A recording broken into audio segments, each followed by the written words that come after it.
Good evening, everyone. I'm Monica Guzman coming to you live once again on a very late Sunday night. I want to go ahead and continue talking about the topics that I was covering yesterday, which basically are the revelation over Blackrock purchasing American homes at a 20 to 50% markup, or 20 to 50% above asking price. And then that ties into Bill Gates purchasing tons of American farmland. And then critical theory and how all of this ties together. So, to rehash a little bit from yesterday, again, this article from the Wall Street Journal was actually published in April, earlier this year in April. And somebody on Twitter took it upon themselves to analyze the article and then add some of his own knowledge and research.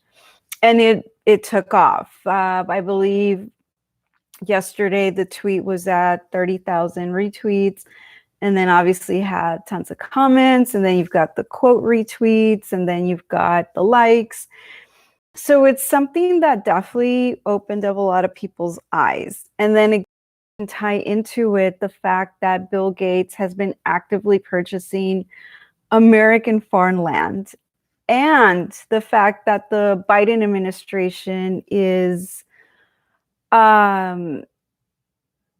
giving farmland aid to non-Americans, minorities, non-Americans, right? And so what's happening right now in America is something that I've mentioned before is you've got 1% of the population teamed up with 12% of the population, and they are somehow managing to terrorize the rest of the country, even though Americans are still 60% of the population.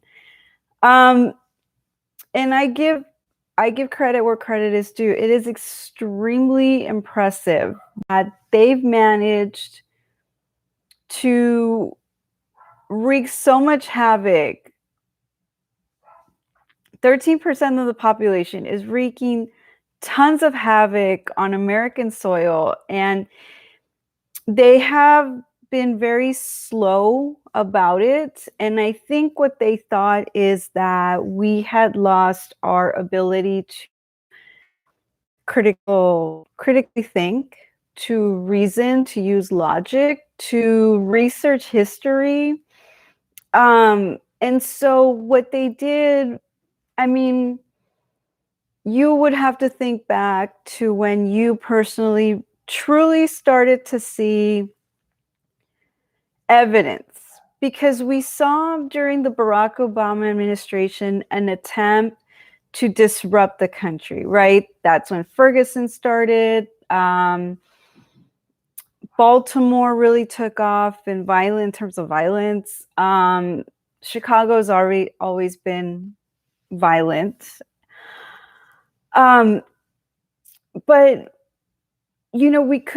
I personally believe that there was no evidence, even during the Barack Obama administration, of this effort to overthrow the majority. The minority is successfully overthrowing the majority. Again, a minuscule minority, non-American minority on American soil is overthrowing the majority. The majority that has been here, again, I'm using the Pilgrims, so 1630s, less than 400 years, right? And it's just baffling. But if you have knowledge of similar efforts by the same population in other countries, then you can start tying it all together. So, for example, Rush V gave the example of Romania. I believe he deleted that tweet, so the list of things that happened in Romania, I mean, it's probably somewhere out there in the internet, but he tweeted that out. And then obviously Germany. And for me, I worry about Mexico. Nothing prevents them from walking across the border and uh, doing the same thing to Mexico that they're doing here in America. I feel like there's already an effort to do that with the Latinx nonsense. And then you have that soccer match that occurred just last Sunday at around this time with whomever oversees that tournament stopping the game because Mexicans who have been cheering that cheer forever during soccer matches, regardless of the opponent, um, they stopped the game for globo homo nonsense. And so I feel like there is an effort to do the same thing to the Mexican in Mexico. Obviously, the Mexican here in the United States is well on their way to being turned into Marxist, Latinxers. Obviously, obesity is something that is extremely prevalent among Mexicans on USA soil. So, okay, why do I worry about that? Because there could come a day when everyone has to return to their countries of origin. That could happen. That could very well happen. And so I would like for Mexico to be healthy enough to return to, as opposed to India, which is 60% poverty and nobody can communicate with each other. So they have a completely different standard of living over there. So someone born and raised in this country, America has been extremely great to myself, to my family, and I would like it to continue being great for future generations. And so it's in my best interest to help this country overcome the nonsense that's occurring on this soil right now. And it's in all of our best interest to ensure that America continues to be the beacon of freedom across the world. If America was ever to fail, it's over. At least it's over in the sense that it would take a long time to regenerate the generations that can do what the Pilgrims did and just kind of start over from there. It would be a few generations, right, before they could take off again.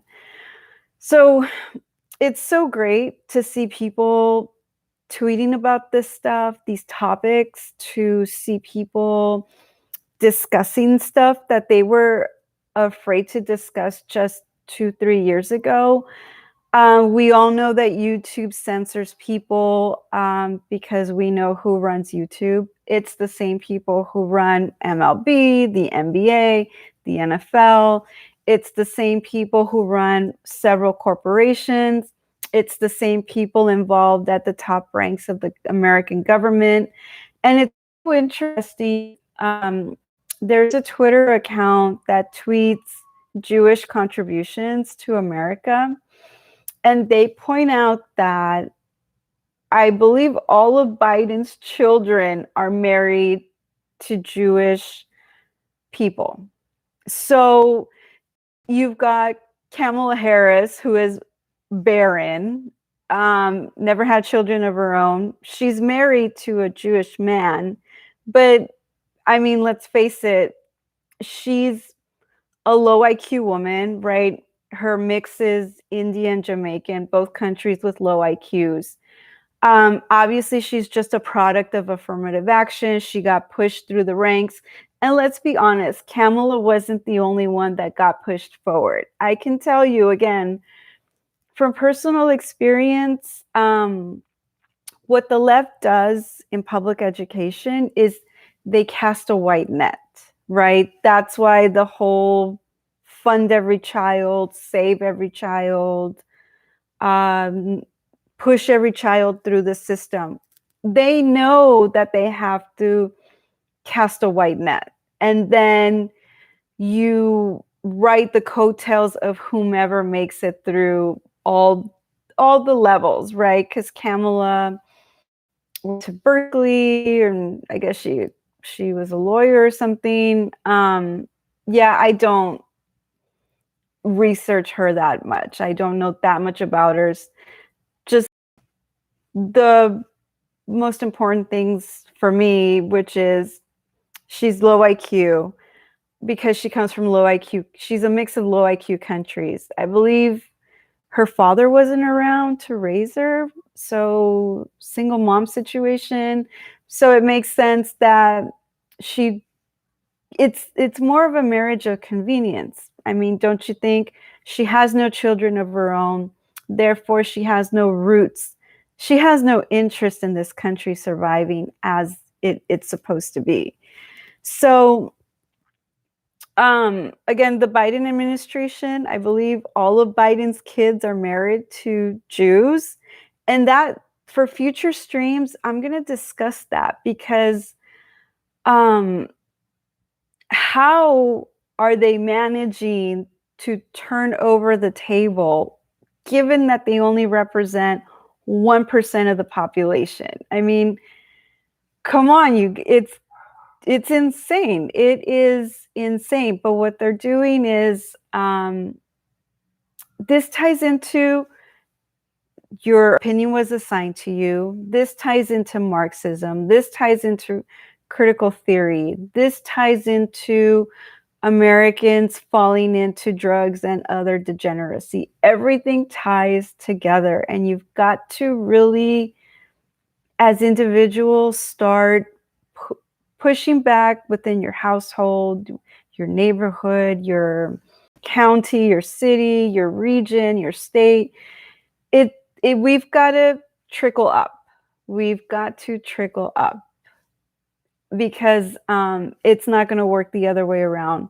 Politicians are just not reliable. Even, I mean, how many Republican politicians have people celebrated? And then as soon as you've got confidence in these people, they stab you in the back. Marco Rubio did it. George Abbott did it. I'm sure Tom Cotton has done it. Who else do you guys really like out there? Just you cannot. You just you gotta back off the politician worship. We've got to trickle up. Form your Ben Franklin groups. Get together in groups of 30, and then discuss the things that your neighborhoods need, that your households, find common issues that you can solve amongst each other, as opposed to depending on government aid, on government oversight, government regulations, anything to do with the government. You've got to stop depending on them. Okay. So the reason why I went on this tangent right now is because I want to discuss the origins of critical theory. But I want to, again, go back to what's happening right now is the table is turned over. So you're at not a restaurant, you're at it's not a sports bar either, but an eatery where they have TVs all over and the TVs show sporting games. So if you are going to sit there for 3 hours to watch a game in its entirety, whatever sport it may be, they expect you to to keep ordering food. I guess keep drinking, keep eating, whatever. Otherwise, the waiter and the waitresses want to turn over the table because they want new tips to come in, which is totally understandable, right? That's the bulk of their income. So what's happening right now, and again, it's very It's wonderful that people have more confidence today to start tweeting out stuff that they're noticing. So, for example, there's a tweet out there right now that's being retweeted that says somebody's watching more regular TV and they're noticing that there are no more white, or there are very, very few white men in commercials and TV shows. And I'm going to stretch it further to professional sports. That's important to say it, to realize it, to think about it, to push back on it, because the Jewish population represents 1%. The African population on American soil represents 12%. But why is the African population dominating what you see on television? Because the Jewish community, which operates Hollywood, is trying to turn over the table. They are trying to push you, the majority Americans, off to the side, and they're ushering in the Africans. Now, something that I've thought about, but I haven't researched, is, do they expect the African population to one day reach 60%? Because that would be a complete overthrow of the American population, right? Because Americans are still 60%. Now, Africans are 12%. That's going to take quite a few more generations. And given that more people are pushing back, I don't think that's a viable goal. We don't know what kind of lengths they're willing to go to completely turn over the table. So you've got to be ready. You've got to prepare yourself in your home, your neighborhood, the way when the riots broke out last summer, thanks to LeBron James, there were videos being circulated in suburban neighborhoods of neighbors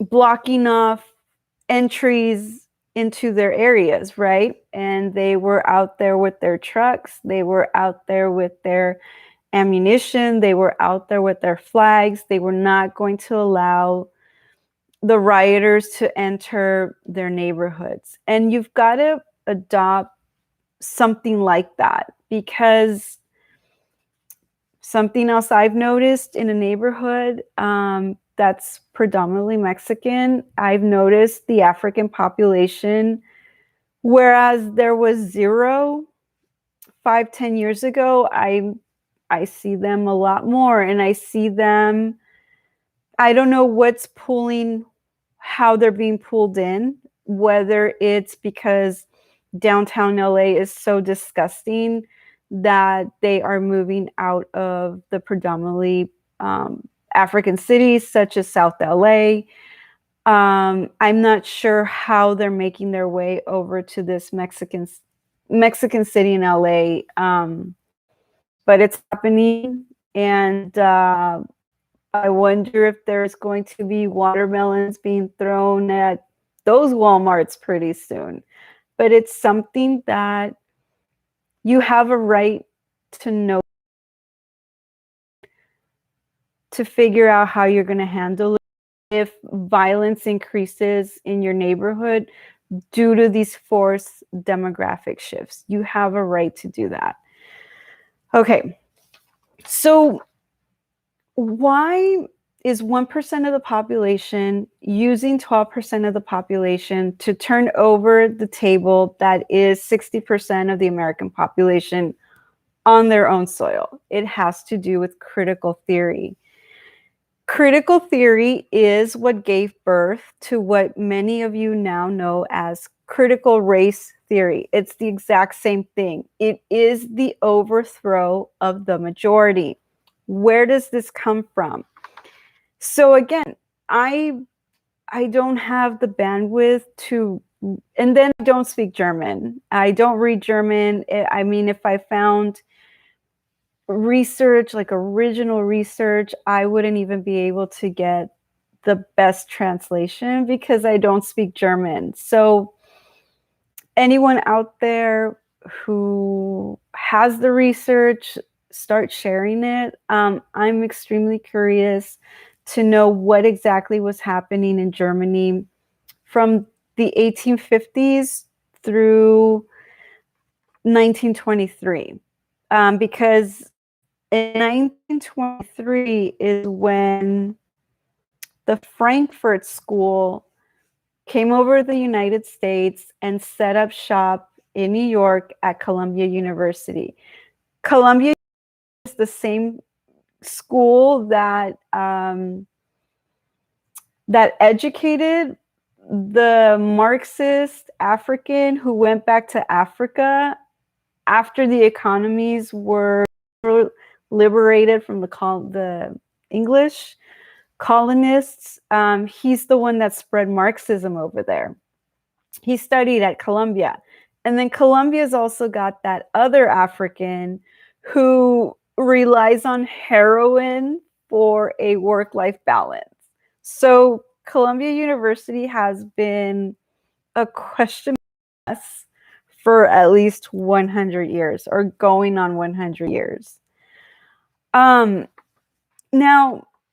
again, you guys got to bear with me. I'm doing my best to untangle all these topics that tie in together. So, turning over the table of the American population is a result of critical theory. Critical theory seeks to overthrow the majority. That's exactly right. When they teach your children at public schools critical race theory, they are teaching your children to hate themselves. Why? Because they're trying to turn over the majority, or they're trying to turn over the table to overthrow the majority. And you've got to give them credit that they've been able to come this far, because I believe their agenda truly got pushed in the 1960s on. They had been working on this since the early 1900s. But given that World War I and World War II killed off so many potential American alphas, your gatekeepers were gone, your elders were gone, men who could reason, think logically, think critically, their numbers, it's not just 400,000 lives that were lost in World War II, it's that they never, or they didn't have a chance to pass on their genes. So we've ended up with the male population that we have today that bends the knee willingly to Africans, and then they get kicked around by women. So we can't be surprised, but we should be proactive about figuring out how to repopulate the American population that is similar to the population that was living on this country in the early 1900s. Okay, so, okay. So I talked about The Fall yesterday. The Fall is a European show. I believe BBC had something to do with its production. It takes place in Belfast, Ireland. Jamie Dornan's in it. Gillian Anderson is in it. It's a really outstanding show. Both main actors did an outstanding job bringing you into this world. And it's dark. It's extremely dark. But it's dark because they are picking on Catholics. While it's true that the Catholic Church has several problems that aren't getting fixed because we've got that communist as the Pope right now. He's as much a part of this critical theory, Marxism, communist stuff that's trying to overthrow America, as the Frankfurt School, as the legacy of the Frankfurt School has. And so it's just a pattern. It's a pattern. And again, I caught that tiny, tiny tidbit where you've got Jamie Dornan's character abused by the Catholic Church, and it's the Jewish church family population that saves him. Although they adopt him, he was still far gone. He was completely messed up. He developed this thing about hating women to the point where he hunts them and okay. But this isn't the only attack on the Catholic Church by the Jewish population. This is just another one. There are several other movies where the Catholic Church is specifically attacked. And you also know that there are several movies out there that attack Christians, that attack Americans. So it's a pattern. It's a pattern, and it's something that we should be concerned about, because there are too many Americans out there influenced by television. And I'm extremely surprised, because I know the difference between fiction and nonfiction. MLB, for example, is fiction now. It used to be nonfiction, but it's fiction now. When I watched 90210, the original one, even when I watched Gilmore Girls, when I watched Saved by the Bell, I never took the content of the shows or the themes. I never felt like, again, I don't have guilt, but I'm a first generation American. There was, for example, Grey's Anatomy, maybe 2 years ago, had an episode that Americans on the left were just feeling all sorts of guilt over for being white. And it was a Grey's Anatomy episode. So clearly television today is used as a way, as a tool to guilt the majority into succumbing to the minority. And Mexicans, we're not your problem. Latinos, maybe the ones coming over from Venezuela, and those other countries that got themselves into trouble by voting for Marxists. but Mexicans were not your problem right now. Your problem lies, again, with the 1% that's teamed up with the 12% of the population. And then you've got, your American Marxists who are pushing it forward too. And again, I say that because of MLB. You've got white as snow players willingly bending the knee. And it's just, I don't think they're kneeling anymore, but to have seen it last season was just, what an embarrassment. Like, come on. Okay. But anyways, Mexicans, we're not your problem right now. Or we're the least of your concerns. How about that? Let me try saying it like that. Okay. So in all of this attempt to turn over the table, in all of this critical theory, in all of this using television to guilt the majority into succumbing to the African population, there's also this interesting tactic that the 1% of the population uses. So the way they attack the Catholic Church in movies and TV shows, the way they attack Christians, the way they attack Americans, they did it also to other populations, the Irish, the Italians. Those are the top two, because the Irish on American soil have an extremely interesting history too, right? So they were extremely territorial in places like Northern California, New York. I mean, it was what it was, right?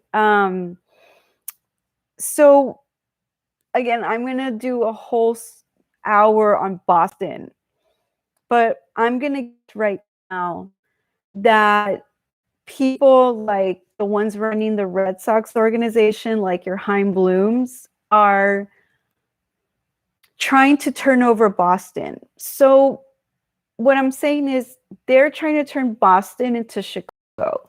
That's why Boston, and at least in professional sports, gets so much flack, right? Some basketball player attacked Boston when his team went over there recently. I mean, he specifically targeted them. And then you've got the Red Sox organization last season hanging their Black Lives Matter sign across the street from the stadium. And it goes a little bit further back than just last season. You've got African players who played for the Boston Red Sox saying, I heard it often, attacking Boston Red Sox fans. And obviously they're attacking the white American Irish Boston Red Sox fans. And so I think all of this stuff landing on Boston right now has to do with the fact that they haven't been able to turn Boston into Baltimore and Chicago and Detroit, St. Louis, Atlanta. I think somehow Boston's hanging on to its Irish heritage, and good for you for I mean, I don't know how you guys are doing it, but good for you for figuring it out. We can all learn a lesson from you guys. So again, I'm going to do a whole hour on Boston. I don't think I'll be ready by next weekend, but we'll see, because I need to look up demographics. I need to look up a couple of other things. And then, on the Boston Red Sox theme, Curt Schilling should be in the Hall of Fame right now, right? But he's not. But you've got Pedro Martinez in there, even though when I do my Hall of Fame week, I'm not sure if Pedro is anywhere near as great. I know as I thought he was. He's not in the top 20 pitching categories that matter. He seems like he had a short career. Kind of like Sandy Koufax had an extremely short career. Lou Gehrig, obviously because he had questionable genes and he passed away at the age of 37. Kirby Puckett only played a decade and somehow he's in the Hall of Fame. Okay, so you've got Curt Schilling, American through and through, spoke out against steroid use at a time when MLB under Bud Selig was sweeping it under the rug, and the majority of the MLB players doing steroids were minority, like Dominicans, like I haven't confirmed if A-Rod is Dominican or Puerto Rican, but let's put him in the Dominican category for now, because David Ortiz, who did play for the Boston Red Sox, we know because the records were leaked, he was doing steroids. So I bring that up because Ortiz is coming up on the ballot. And David Ortiz isn't in any top 20 categories either. So you've got this effort in Boston being led by 1% of the population. They're keeping Kurt Schilling out of the Hall of Fame while attempting to induct degenerates who cheated and used steroids and aren't Americans. Again, Dominicans, right? But again, I think it's just anger that they haven't been able to crush Boston yet. And kudos to Boston. I mean, flogging Molly does an annual concert on St. Patrick's Day, keep up the tradition. I think it gets under their skin even further if you guys keep doing stuff like that. So I'm a fan of the Irish, big fan of the Irish. I'm also a fan of Italians. And so let me walk over to the Italians. The same way the Catholic Church gets attacked in movies and shows by Hollywood, the same way they attack Christians and Americans, they've gone after the Irish and they've also gone after the Italians. So the big thing that surrounds Italians is the mob, right? Frank Sinatra had his run-ins with the mob because he was in Vegas. I guess Joe DiMaggio had some stuff happening in the background. Okay, but the Jewish population had their mob too. And I can tell you that I have never heard about it. I'm going to, when I dive specifically into that, I will link to you the podcast that, and kudos to the Jewish author who spoke openly about the Jewish mob in New York City around the 1930s, because you know, this tribalism that you can never criticize your own. So what happens is it keeps festering. The bad keeps festering, right? You're not allowed to make an effort to improve it. So what you end up doing is you allow the bad to keep festering. And so I think we can strike a balance in cleaning up the net negative stuff. And we can do it in a respectful manner where we make choices. Okay, so the Jersey Shore, I wonder if that was used specifically Italians living on American soil. It's something for somebody else to explore. There's definitely some prominent Italians out there. Some of them were involved in the GameStop short squeeze. There's some prominent Italians out there. Some among you maybe can take a look at that stuff. Just the way you've been portrayed. This effort to trying to portray you in a negative light. And all it does, it kind of make you guys look more badass.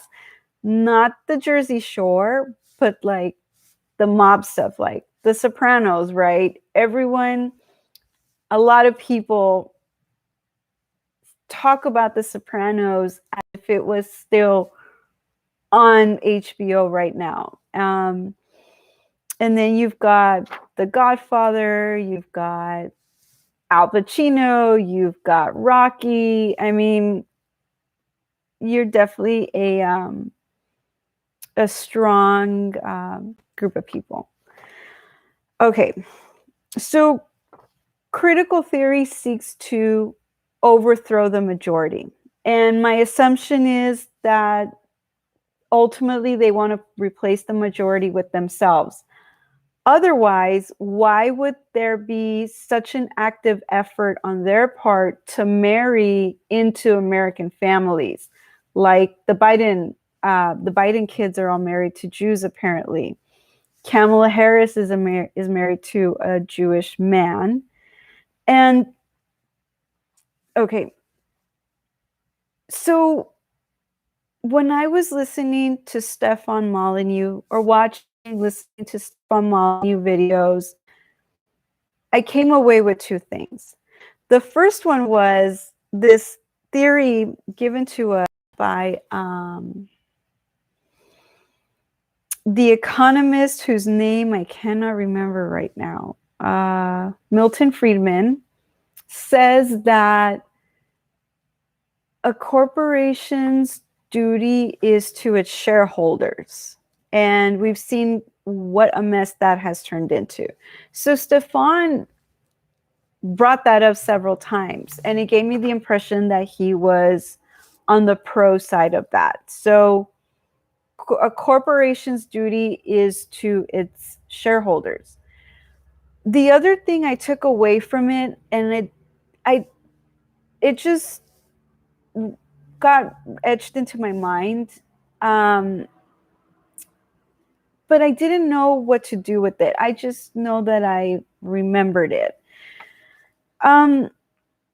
He mentioned a few times that you cannot make yourself look better by pushing someone else down. So you spot Tom Brady. To me, Tom Brady is the human version of the Ken doll. He's aging extremely well. His football career, thanks to his work ethic, is just amazing. But because he is so, I believe, genuine and such a keep your head down, do your job type of guy, if he has vices, no one's caught him in the middle of the act.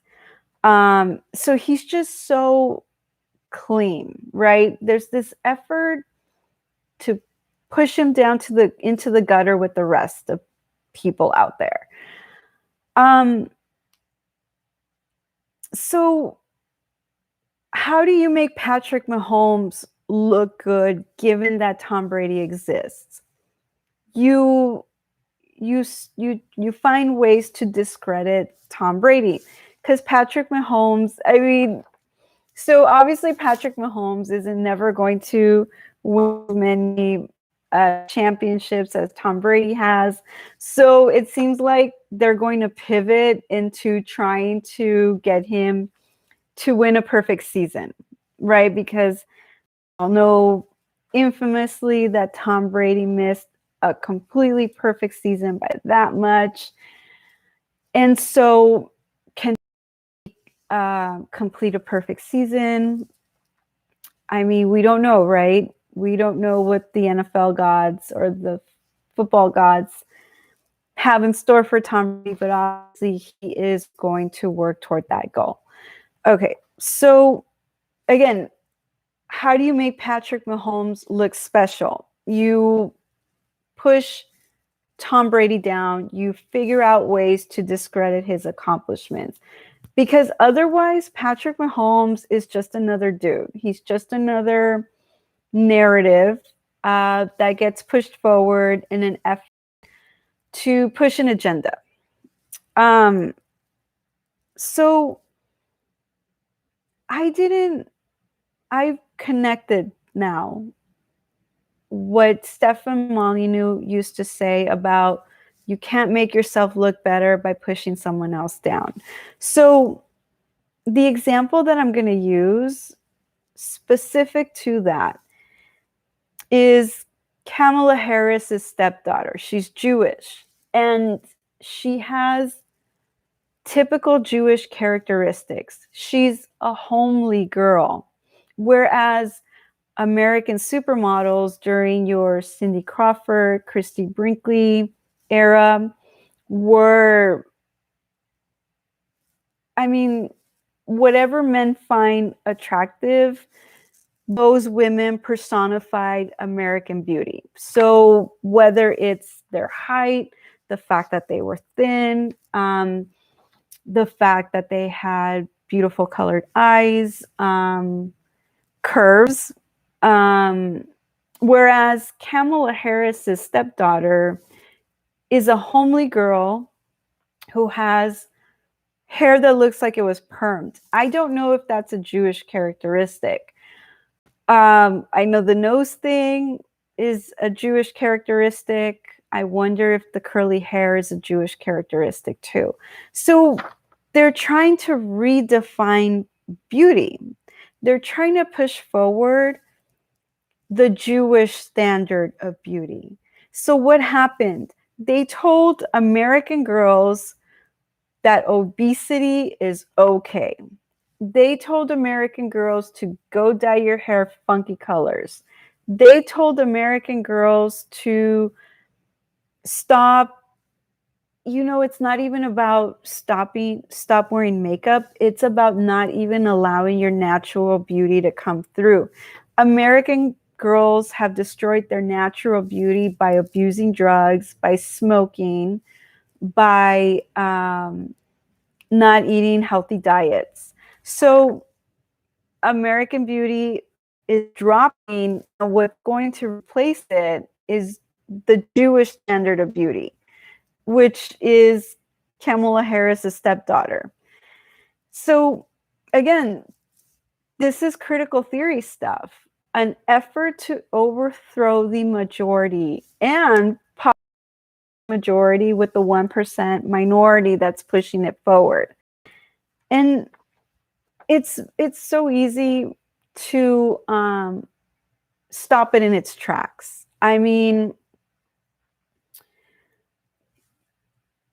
your corporations, your government agencies, your professional sports are no longer run by Americans. They are run by the 1% of the population teamed up with 12% of the population.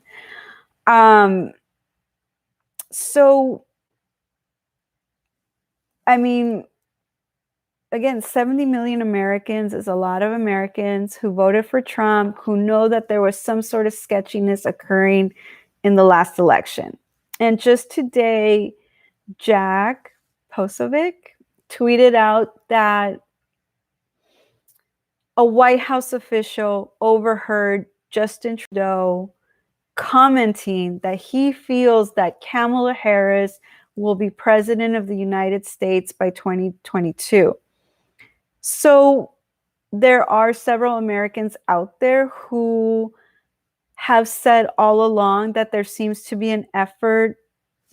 The reason why Biden was ushered in is because he's a frail old man that's falling apart. Now, what happens to Biden exactly to kick him out of office and put Kamala in, who knows, right? But it doesn't take away the fact that the effort is probably real. So ask yourselves, what are you going to do if Kamala Harris really does become president of the United States by the end of 2022? You've got to preparing for that scenario. Again, Americans aren't violent. I don't think we're going to go into a war, but they're definitely using your American institutions against you. For example, I go back to New Jersey is trying to delegitimize the Supreme Court. Personally, I welcome it because there are things that the Supreme Court has ruled on that they should have never done. They have no jurisdiction to edit the Constitution, to go against the Constitution. And Thomas Jefferson was never a huge fan of the Supreme Court anyways. So this, he's a founder. This is, so the Supreme Court has had its issues for several years, several decades. But okay, so the reason why I started talking about this thinking by some people that they can make themselves look better by pushing others down. So something that's really super cute is this effort by the Jewish population on American soil to paint Karl Marx as anti-Semitic. Okay, maybe he was. So you are in your right to criticize him, but it doesn't take away the fact that the Frankfurt School, which was operated and run by Weimar Jews, is based on Karl Marx's theories. So maybe he was anti-Semitic, but that didn't stop the Jewish population from building on his theories. So basically, you guys are thieves and you stole from him. But okay, so the Frankfurt School develops social theory. And then from there, you've got critical theory. In the 19th century, so you've got the Frankfurt School Weimar Jews adopting several of Karl Marx's theories. And what they did was they added to it. So they felt that Karl Marx didn't go far enough. They felt that his theories didn't address 20th century problems. So they used anti-positivism, sociology, psychoanalysis, and existentialism.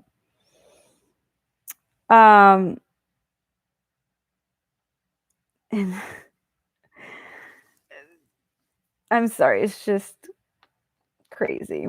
So Max Horkheimer in 1930 was the one that pushed critical theory completely forward. And the rest is basically history because they've never given up on that. Give me 1 second, please. Okay, my throat's getting dry. I might not make it much longer. Apologies if that sounds really loud. I do have the microphone over here. Okay. So let me start wrapping this up then. Yesterday, I talked about Blackrock purchasing up American houses in suburban neighborhoods 20 to 50% above asking price. And then you've got Bill Gates buying up American farmland. So you've got two investment entities who are gobbling up American properties. And what they're going to end up doing, because we already see it with the American farmland grants, is it's not going to go to Americans, right? Who is more likely to be able to purchase an American home at a 20 to 50% markup? It's foreigners. How do I know this? Because that's exactly what happened in New York City. Now, that doesn't mean that the foreigners are going to move in, but they are going to hold the properties. Maybe they'll rent them, who knows? But as some people are rightly pointing out, is it creates a permanent renting class as opposed to the American dream of owning a home. Okay. So why is there such an effort to turn over the table and to overthrow the American majority? Because we've got a minuscule percentage of the population who believes in critical theory. Critical theory seeks to overthrow the majority. Ruling regulations, the ruling mindset, the ruling way of living. And so we see that a significant tool that they're using is inflation. Ramza Paul tweeted out last week an image, cost of living in 1964. And you can say whatever you want about people wanting to live in the past. The truth is that the 1960s was a significant turning point for this country. Americans, you lost your country in the 1960s. Cost of living since then has skyrocketed. And these financial tools are being used to price you out of your own markets with your own tax dollars. So that is a super complicated topic. Maybe by the time I'm able to speak on specifically, how do we even determine property values at this point? Like, what goes into these formulas? Is it historical data? Is it made up numbers? Is it analytics? Is it algorithms? Because we need to figure out how to safely deflate the economy. Now, I do worry that it could have negative financial consequences on people on thin ice. So there's got to be somebody there who has already maybe explored the topic of some sort of effort to deflate inflation. I don't know what would happen if the real estate market collapsed. I don't know. Obviously, the hope is that it will impact these hedge funds and these investors the most. The way the GameStop short squeeze pummeled quite a few hedge funds. Something similar, but for real estate, so that we can crash these hedge funds and get Americans back into home ownership. So something to think about. I don't know what topics I'll be covering next weekend. I won't be ready to talk about Boston. So I'm going to look through all of my notes. Maybe I'll dive back into some MLB stuff.